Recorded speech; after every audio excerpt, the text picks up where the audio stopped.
Alright, nkwanirizaako nate webale kwekuumira ku Yugi Update TV.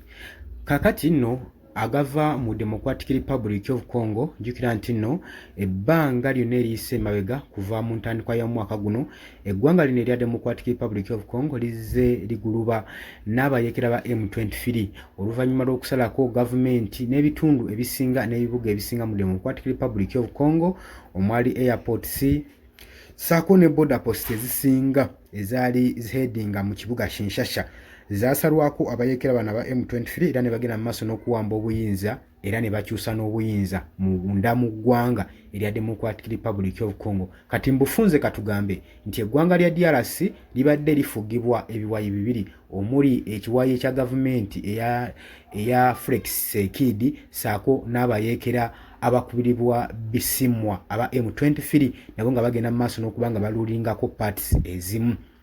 Tebakola bukozi ku kyakuwamba na kululingako parties ezimu wabula bagenda maaso n'okubeera nga balonda obuyinza ne balonda gavana omupya oluvannyuma lwa gavana eyali atwala ekibuga ekyo kyebawamba kibayita Butembo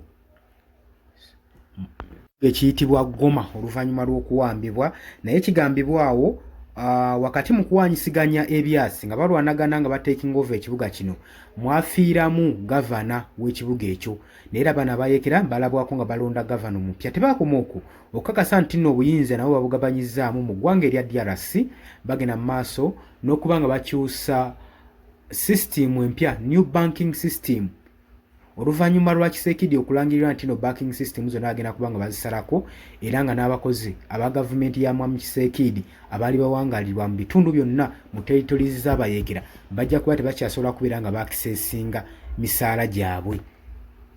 Kati abayeekera kye baakola kwe kukyusa new banking system nga bajja operatingibwa mu bibuga byabwe baali bawambye.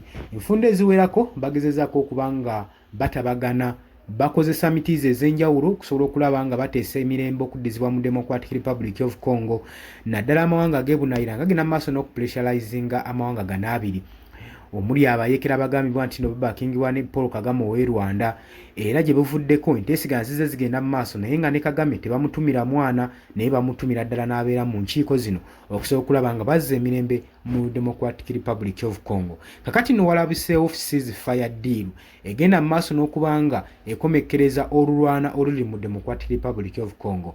Bagamba nti n'eddembe liyinza okuddibuzibwayo mu Democratic Republic of Congo sources we zigamba singa mineral rich region deal eno ekolebwa kitegeeza mu mineral rich regions olutalo lwandikomekkerezebwa mu Democratic Republic of Congo era kinaaba kya ssanyu eri bannansi b'eggwanga eryo. Okulwanagana mu Democratic Republic of Congo nga kugenda mu maaso newankubadde ceasefire agreements zigenda mu maaso mu kibuga Kata nga zino zimaze kyenkana omwezi mulamba nga kigambibwa nti abayeekera bano aba M23 ababakingibwa n'eggwanga erya Rwanda bagenze maaso n'okutta gye buvuddeko abantu 8 mu Central African country okuva agreement zino weyatandika okubanga egenda mu maaso. Violence egenze maaso n'okubanga yeeyongera okuva abayeekera bano bwe balangirira olutalo n'okulumbagana Democratic Republic of Congo government. Abayeekera bano aba M23 bali part of AFC Alliance Fleuve Congo o Congo River Alliance.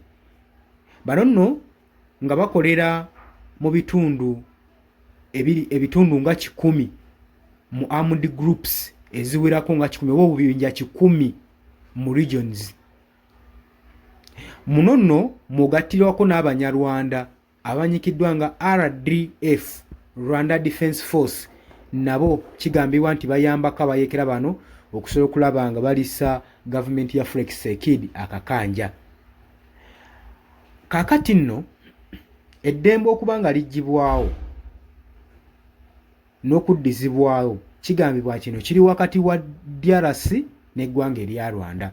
Balina ogenda mu maaso n'okuteeseganya okuzza awamu emirembe era twalaba mu June United States yalabibwako ng'ewithdrawinga troops eza Rwanda era negenda maaso n'okupressurizinga Paul Kagame awithdrawing amajege mu Democratic Republic of Congo kubanga yeeyokka engeri DRC gye yali esobola okuba ng'eddizibwa eddembe lyayo ng'omukwano gwange ali yampuliriza. Oli ku Yugi Updates TV kwa dosinzo banga otuwuliriza gwatannatwenga kukirya wansi wala ekigambo subscribe okikooneko obeere ng'otweyungako. Kino nno kifaanananga nti y'essuubi ly'ebannansi b'eggwanga erya DRC okulaba nga bafuna akabonero ak'emirembe bonna bonna amaaso bagatadde mu kkata mu kibuga Duha. Enteeseganya ezigenda mu maaso baziina akalungi ke zinaaleeta. Jjukira samiti nnyingi ezitudde nga tezivaamu kalungi nga bayeekera bagenda maaso n'oluusi obutalabikako. Sinakiini ba mediators abataddemu ssente bagenze mu maaso n'okuba nga zino enteeseganya bazikoowa kuba balaba zibamalira ssente n'obudde naye teziina kalungi kezivaamu. Kati golowooza eno ddiru gye bakoze ey'okuzza emirembe ya ceasefire eneebaako akalungi keereeta mu Democratic Republic of Congo. Bw'obanga olina ekirowoozo jangu mu comment section otereyo bannansi ekirowoozo kyo. Mbaagala nnyo, mweraba.